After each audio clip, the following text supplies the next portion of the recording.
அனைத்து உரிமை குரல் நண்பர்களுக்கும் வணக்கம். நம்ம யாருமே எதிர்பாராத விதமாக சீமானுடைய கோரிக்கையை தற்போது உச்சநீதிமன்றம் ஏற்றிருக்காங்க. இது குறித்த விவரங்களை தான் இந்த ஒரு வீடியோல நம்ம பார்க்க போறோம். வாங்க பார்க்கலாம். தமிழ்நாடையே ஆட்சி செஞ்சுட்டு இருக்கிறது திமுக கட்சியாக இருந்தாலும் உண்மையிலேயே தமிழ்நாடு யார் ஆட்சி செய்யறாங்க அப்படின்னா இந்த டாஸ்மாக் கடைகள் அப்படின்னு தான் சொல்லி ஆகணும். ஏன்னா ஒவ்வொரு குடும்பங்களையுமே பாத்தீங்கன்னா இந்த டாஸ்மாக் வியாபாரம் அப்படின்றது கலங்க வச்சிட்டு இருக்கு. ஒவ்வொரு வீட்டில் இருக்கக்கூடிய குடும்ப தலைவிகளும் இந்த டாஸ்மாக் ஒழிஞ்சா மட்டும்தான் என்னுடைய குடும்பத்திற்கு விடுதலை கிடைக்கும் அப்படின்னும், இந்த டாஸ்மாக்னாலே என்னோட குடும்பமே அழியுது அப்படின்னும் பல விஷயங்களை நம்ம பார்த்துட்டு வந்துட்டு இருப்போம்.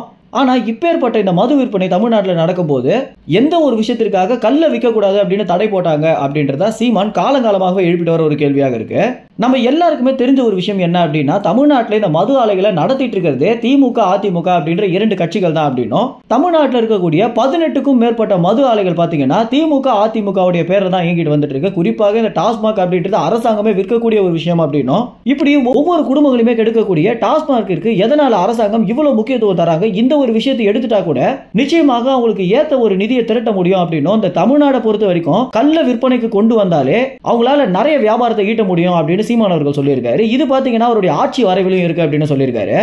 இந்த ஒரு விஷயம் தான் தற்போது உச்சநீதிமன்றத்தை திரும்பி பார்க்க வச்சிருக்கு அப்படின்னு சொல்லலாம். ஏன்னா தமிழ்நாட்டை பொறுத்த வரைக்கும் இந்த கள்ளு விற்பனைக்கு பாத்தீங்கன்னா தடை அளிச்சிருக்காங்க. எதனால இந்த ஒரு விஷயத்தை நம்ம மறுபரிசீலனை செய்யக்கூடாது அப்படின்ற விஷயத்தை உச்சநீதிமன்றம் தற்போது அரசாங்கத்திற்கு நோட்டீஸாக கொடுத்தது மட்டும் இல்லாம இந்த ஒரு விஷயம் குறித்து கூடிய விரைவில் ஒரு மீட்டிங் நடக்க போகுது அப்படின்னு தெரிய வந்திருக்கு.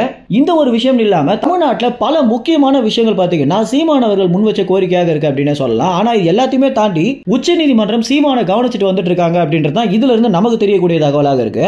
ஒருவேளை இந்த டாஸ்மார்க்கை மூடிட்டு கல்லு விற்பனைக்கு வந்துச்சு அப்படின்னா தமிழ்நாட்டில் எந்த மாதிரியான மாற்றங்கள் ஏற்படும் அப்படின்னு நீங்க நினைக்கிறீங்களோ அதை உங்க கமெண்ட்ஸ்ல தெரிவிங்க. நன்றி, வணக்கம்.